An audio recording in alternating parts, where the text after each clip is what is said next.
It's been a while, but we're back, and we're going to look at Book 2 of the original Dungeons & Dragons box set, Monsters and Treasure, tonight on the Old Dragoon.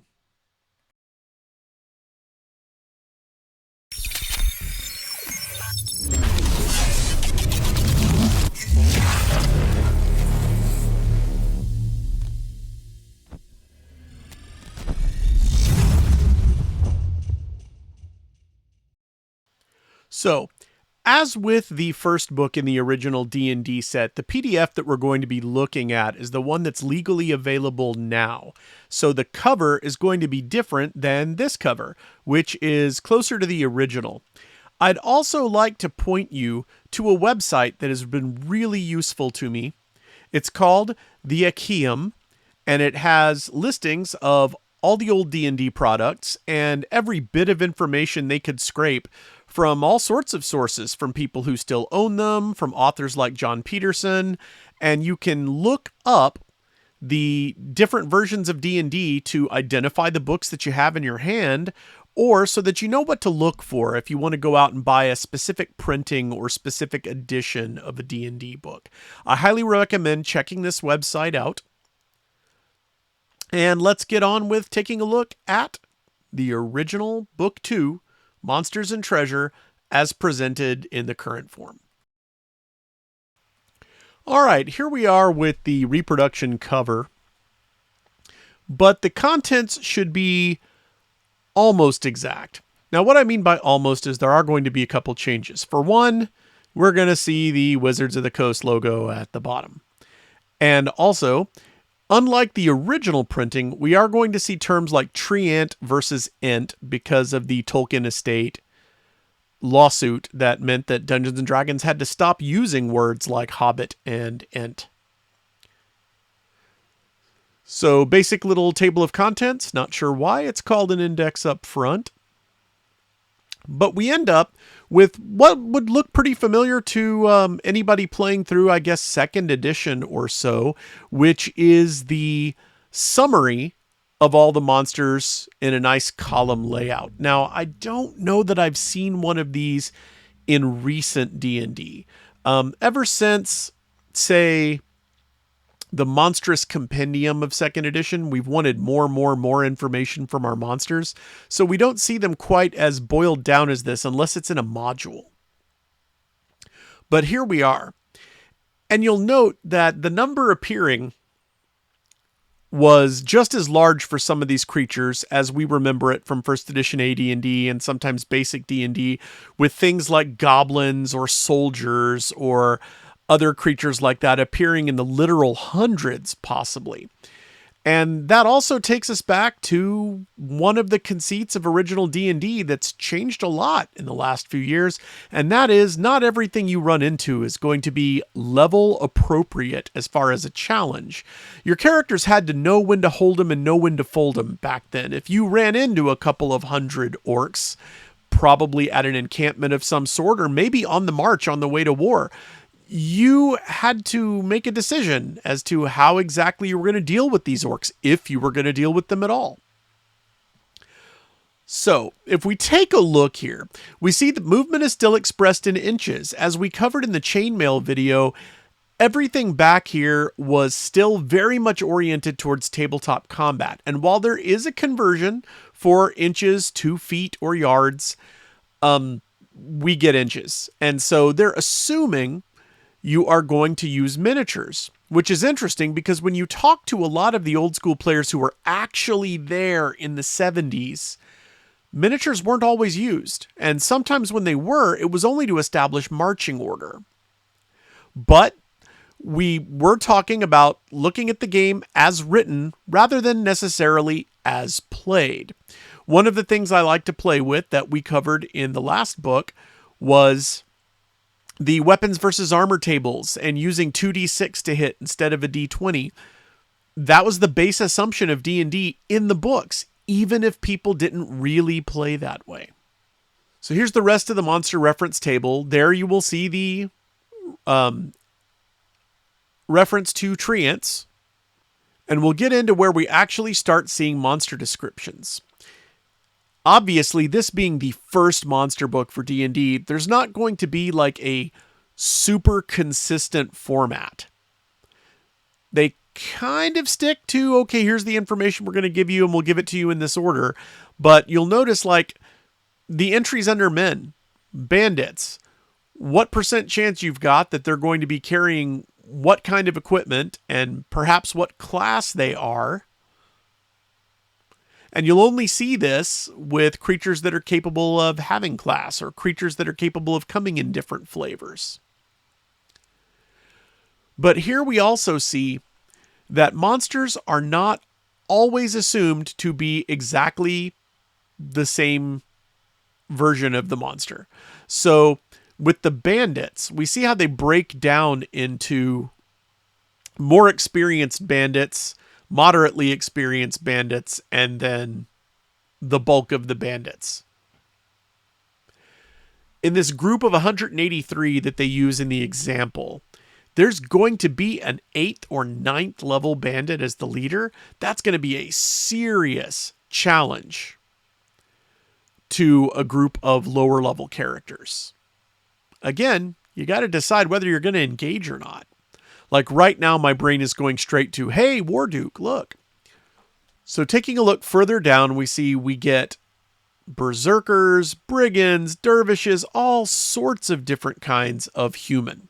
We get into goblins, kobolds, orcs. Whether or not the orcs have some friends, like magic users, or fighting men, or ogres or trolls. Lots of familiar monsters, hobgoblins, gnolls, ogres. Listings for giants, including their hit dice. And the types of immunities or special weapons that they have.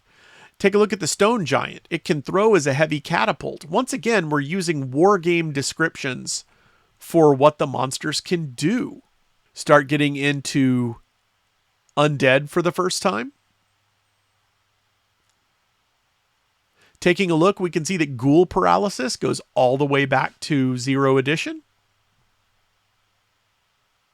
So does the elven immunity to ghoul paralysis, by the way. Draining levels all the way back to 0th edition. And sometimes I'm a little sad that we no longer have level draining undead, because I have seen that mechanic put fear into players in a way simply describing an undead creature doesn't. Specters, vampires being serious trouble. Oh, excuse me. Things that can turn you to stone. The cockatrice, the basilisk, medusae, gorgons. Manticores that can shoot their tails at you. We're seeing a lot of what we consider the classic Dungeons & Dragons creatures. They've been here since the beginning. But note that in most of these listings, there's not a lot of actual stats. Like on this page alone, the only real stats that you're seeing are under the Manticore and Hydra entries, where it specifies how many spikes the Manticore has and how far they can go, or how many hit points the various heads of the Hydra have. For the rest of the game information, we'd have to reflect back on that table at the beginning of the book. Here are dragons that had variable hit dice from the beginning, so you could have small to large dragons of each individual color. And the different types of breath weapon, again, all the way back to the beginning. It's easy to forget that we as D&D players are used to assuming that a dragon of a given color will have an associated breath weapon. Most people that were not familiar with D&D would just assume a dragon breathes fire. And that most dragons will either be green, the obvious color for a giant lizard, or red from the descriptions of various old folk tales about dragons. But there really wasn't a conception that dragons would breathe ice or chlorine gas. or anything like that. That comes from D&D. And that's a whole discussion of its own, is how Dungeons and Dragons became a genre in and of itself. Rather than being reflective of any specific fantasy genre, Dungeons and Dragons kind of created the genre that we've been playing in for 40 years. There's a listing at the bottom as to how many hit points per die the dragon is going to do with the breath weapon. Different characteristics of dragons. Saving throw adjustments.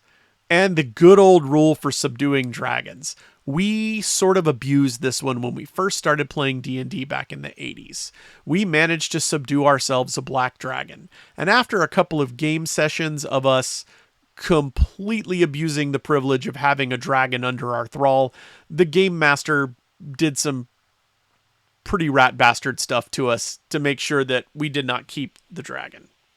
But it's fun to see that that rule as well is something that's been here the whole time. It was Agatha all along. We talk about the treasure that dragons are holding. And when we see treasure later in the book, you'll see that the treasure types actually had a reason behind them. Each individual treasure type was sort of keyed to, okay, this is a moderately wealthy creature traveling alone. All right, this is a group of poor creatures, but they're in their lair, so they probably have some stuff squirreled away. Or this is the horde of a dragon, and it's likely to have magic items. It's not just a bunch of letters with some random numbers. There was some thought put into it. Here we have our first listing of lycanthropes.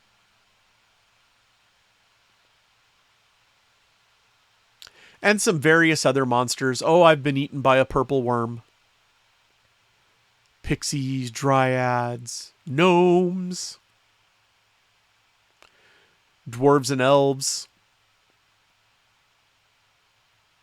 And note that the more powerful elves are by definition here going to come with a more powerful elven fighter mage. Of course, if they obey the same rules that the player character fighter mages do, they have to decide whether they're going to be a fighter or a mage today. They don't really get to do both. And reading through this, it just occurred to me that there is some organization to the creatures. Like all of the undead were on one page. Here we've got the flying mounts type creatures on one page. Now they're not strictly alphabetized, but what do you want for a very, very first monster manual?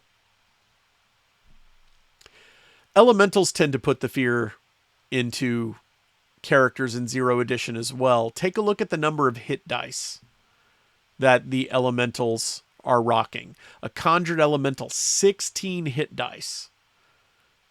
That's going to be something that is formidable even versus an older dragon. I mean, heck, an elemental conjured from a staff is the hit die equivalent of a superhero. Jinn and Ifrit. Ochre jellies and black puddings. Slimes, oozes, molds, they're all here. Various types of horses and what they can carry.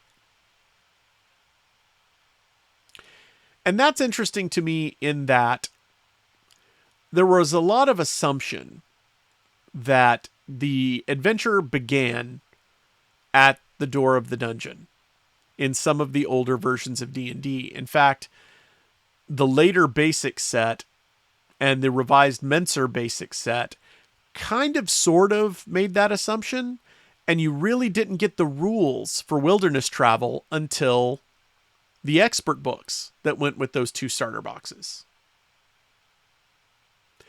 But this version of the game has already told us we should really have the map from Outdoor Survival. And so overland travel is going to be a thing. It would be interesting to hear why that was broken off and put into a more advanced book.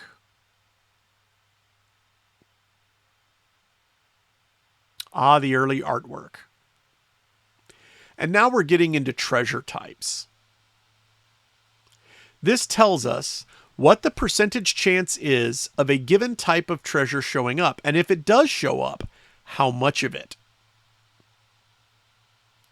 Let's take a look at treasure type D, just for giggles. You've got a 10% chance of there being anywhere from 1,000 to 8,000 copper pieces in that treasure hoard.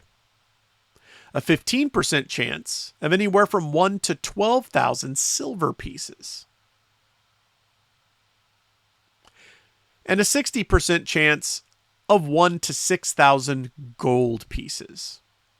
Note that things like electrum and platinum are absent here. 30% chance of various gems and jewelry. And already we have tables that are going to show up giving specific properties and values to the gems and jewelry. And then 20% chance of any 2 magic items plus a potion. So you can see that most of the time, this hoard is going to be several thousand gold pieces. And then a few incidental other things. But the bulk of the time, you're going to roll gold and probably not a lot else. So here's some of the items that you can find. I love the fact that one of the items that will come up is a map. And it could be a treasure map, it could be a map to magic, or it could be a combination of both. This is a great way for early dungeon masters to sort of give their parties someplace to go next, something to quest for. Kind of dangle a hook in front of them.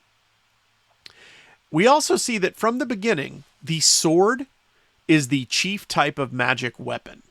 Swords get their own chart with a bunch of different types of sword of various bonuses. Now, something to think about here. Note that the highest bonus listed for the swords here is a +3. You're most likely to get that in a conditional +3 versus specific creatures like trolls if you roll a 51 to 60. Or dragons, 71 to 75. You only got a 2% chance, 81 or 82, of rolling a sword that is in general +3. The reason I want to point this out is that if you go with the assumption that you're using the 2d6 table to roll on the weapons versus armor chart, a +1, +2, or +3 is a much larger bonus than any of those 3 numbers would be on a straight D20 distribution. A +3 weapon would be incredibly powerful on a 2d6 bell curve. So we have to assume that that was the intent here, because that's the way the books were written. And again, the alternate combat system using the D20 is what caught on with everyone. But what we have in print here specifies that that's the alternate system, and that the chainmail weapons versus armor chart should really be what the game defaults to. That makes magic weapons much, much more potent than what we are used to on the straight D20 chart. So here's where we got magic armor. And then this is where I talked about swords being the chief type of weapon. There is a whole table for just swords. Everything else gets crammed into this specific table. So all the other weapon types that aren't swords show up here. My personal favorite is on the roll of a 90, the Warhammer +3 that you can throw in return. You can pretend to be Thor at that point. Also, the spear +3 on a double aught. That weapon interests me, not only because it is a +3 weapon and therefore extremely powerful in these early rules, but also because historically, the spear was much more common weapon than the sword. People were capable of making spears at a much lower level of weapons technology, and they were much less expensive and work intensive than a sword all the way up till the period when they sort of stopped being used. Spears eventually morphed into pikes, and then pikes gave way to bayoneted weapons. First the plug bayonet and then the socket bayonet, and we won't get into all that, but I paid a lot of money for that military history master's degree. Anyway, let's move on. Chart full of potions, and most of them are potions that we are used to seeing. And then scrolls and what you will find on them. All pretty standard for early D&D. And this is what most of us are used to when treasure drops, if you're going to use the modern term, were completely random. I was taken aback when the 4th edition of D&D came out and actually gave the game master the advice to find out what kind of magic weapons the players would really love to find and make sure that those show up. On the theory that when the players get something that they can use, they will, of course, enjoy the game more. Now, my old school brain goes, no. You find whatever is randomly out there. And if it's something no one in the party can use, well, that's something you can take and sell somewhere. But it's two different trains of thought. One is trying to simulate the sort of random nature of this fantasy world in which if there is a +2 Warhammer somewhere, it's probably there for a reason.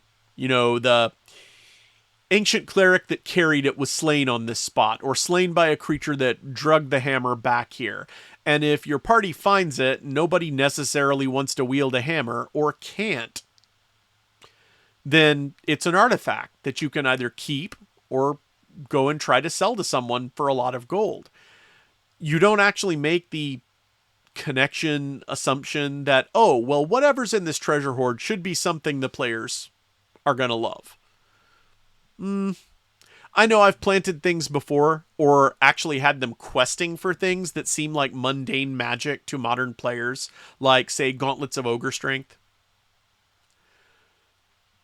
But, you know, I kind of like the old school way of doing it. I like it when random things show up. In fact, I'm letting this spill over into a campaign I'm running right now that's not even D&D. But we'll talk about that when I cover MechWarrior. So already we've got cursed weapons. We saw a cursed sword on that table. Here's curses that show up on scrolls. And of course, the way old school games were written, if you read the scroll enough to find out it was cursed, you've just been cursed. So many different types of ring, including the ever popular Ring of Invisibility. No copyright infringement intended. Different wands and staves. And a lot of these, again, are classic things that we will see in later versions of D&D that sort of become sacred cows. They become magic items that sort of players expect to run across because they're iconic. And then miscellaneous magic items. Things like crystal balls or the good old bag of holding. Yeah, talk about an item that's sort of become standard issue while still a magic item. I think every party I've ever run has really hoped to get their hands on a bag of holding. Especially because in the old school games, we treated encumbrance as something important. Here's a listing of what the treasure maps will actually lead you to, or what the magic maps will lead you to. Take a look at result number 8. 5 items plus a scroll and a potion. That's not just a treasure map, that's a quest. 5 magic items? Now we've got some early rules for intelligent swords. The swords themselves have alignment from the get-go. And remember, in the beginning, there were only the 3 alignments: lawful, neutral, and chaotic. We didn't get the multi-axis alignment until the Holmes D&D basic book came out in 77. at least not in the core rules. And then the full gamut 9-point alignment system showed up with the publication of AD&D Player's Handbook, and then later the further editions of AD&D. Basic D&D, interestingly, went back to a 3-point alignment system and stayed there until it went out of print in the mid-90s. So more powers of intelligent swords. And once again, the assumption here is that these super powerful, super magical weapons are swords. Ah, the ego rating of the sword. How it affects the character. How it can sort of nudge the character different directions. Information about how the magic weapons work. Here's where we get the descriptions and any specific powers that are more than just a bonus to hit or bonus to damage. It's interesting that a bow that is magic confers a 2-hit bonus to all the arrows fired from it, but not a damage bonus. That's something that I don't recall from playing D&D back in the day. But it is interesting. And it sort of makes a certain amount of sense. The bow is magical, so it will help your aim, but the arrow you're firing from it is generally mundane. Although there's a note here that if you double up a magic arrow with the magic bow, you do get +2 to hit. Something to note, because we hit on this when we were looking at the last book, is that the titles were tied to specific ability levels in the game. Say 4th level fighter is hero and 8th level is superhero. That had a specific meaning, because when you looked at the fantasy combat charts, sometimes you had to be able to roll on the hero chart to even have a chance of harming a fantastic creature. So, the potion of heroism imparts the ability to fight as a hero to a character who has not reached that level yet.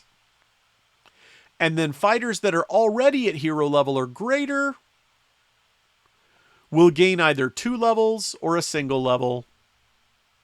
And it implies that a character above 10th level will probably not receive any bonus from a heroism potion. The game was a little vague on where the levels top out, because at a certain point it just says plus this many XP for every level after this point. Different types of scrolls, different types of rings. We've already seen the charts, and these are the descriptions thereof. Most of them look pretty close to how they looked throughout the 80s and 90s. It wasn't really until the rules started getting based on different assumptions that some of these classic magic items started working differently. I was actually in a discussion earlier this week about Shadow Dark and some of the other new D&D derivative, D&D based games, like say Dungeon Crawl Classics. Or getting even closer to the mark, Old School Essentials, which is basically a clone of the BXD&D rules. And people were talking about how from 1974 forward to, say, the early parts of 2nd edition, you could really use material from any version of D&D with very little conversion with each other. Like there tended to only be a 1-point difference in armor class between BD&D and AD&D, with AD&D assuming armor class started with 10 and basic D&D assuming it started with 9. A lot of times hit points were very similar, not identical. The difference between a D8 hit die and a D10 hit die. But things were close enough that you could usually port things from one game to the other without a lot of difficulty. And the same is true for a lot of the games that are very, very similar to D&D. While there might be a little bit of difference in statting a Shadow Dark creature or statting a Dungeon Crawl Classics creature, they are still close enough that the monster descriptions from this book we're looking at, or from the 1981 Moldvay set, are probably good to go with just a tiny bit of tweaking. Again, it's not until we get to things that are really complicated, say 3rd edition and beyond, where monster write-ups are starting to require, well, how many class levels does it have? And does it have feats? And what can those feats do? So, more discussion of magic items. We see the exchange rate for gold to silver to copper. Electrum is listed in the text, as is platinum, but they don't actually appear called out, like in the sort of chart that we were used to. But it's there. You just apparently won't, by default, find it in treasure hoards. Value of various gems. I remember I coded a program in BASIC to roll up gem values for me because they tended to take a lot of time if a ton of gems were found. This is a much simpler system for determining gem and jewelry value than what appeared later. And that is the end of the book. So, what we've seen is the very first monster manual and the very first write-up of treasures. Short book, but then again, this version of Dungeons & Dragons, the very original to come out the gate, didn't seem to need a whole lot of text.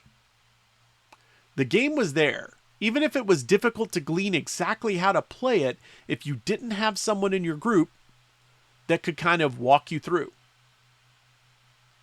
The next time we come back to Zero-E D&D, we'll take a look at Book 3. And that will conclude our look at the original box set. From there, we can start looking at the very first D&D supplements. However, it is our practice to bounce back and forth between D&D and other games. So our next video, we're going to cover a game that just came out last year. The Marvel Multiverse role-playing game. I'm a huge fan of the original TSR Marvel Face Rip game. We've talked about this on the channel. And I never thought that another game would replace that game in my go-to superhero rules. And I've always had several sets of superhero rules I really enjoy. For instance, I like Villains and Vigilantes. I like Heroes Unlimited. I like Victorious, the Victorian superhero game that we talked about. There are various different games I enjoy. I liked reading, but not quite as much playing the old DC Heroes rules. The little Batman book that came out in '89 was simply brilliant for the way it kind of let all of us who were coming out of the movie and supercharged up on Batmania, it was a little one-stop shop, so you could run Batman games. You know, all those games are dear to my heart. I keep going back to Marvel Face Rip because it's just so elegant in the design of that table. But then I ran into Marvel Multiverse, and I've been having a blast with it. So we're going to cover that on our next episode, and then we're going to come back and cover Book 3. So we tried a little bit different format and a different style of recording for this video. Little bit different setup for the mic as well, because we've been struggling since the beginning to get decent sound quality. Let me know what you thought about the slightly different format and whether or not the call-outs and circles and things like that are helping. It adds time to post-production, but I think it does kind of make for a better video.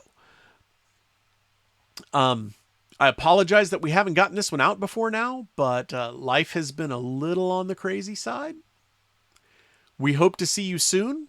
I will probably try to drop the next video a little sooner than normal so we can get back on track. Thanks everybody for watching. Throw some comments down there if there's anything that you remember from this version of D&D, anything you think I didn't cover well, if there's any corrections. Everybody have a good night. We'll see you next time on the Old Dragoon, and remember, character is what you are in the dark. Good night, everybody.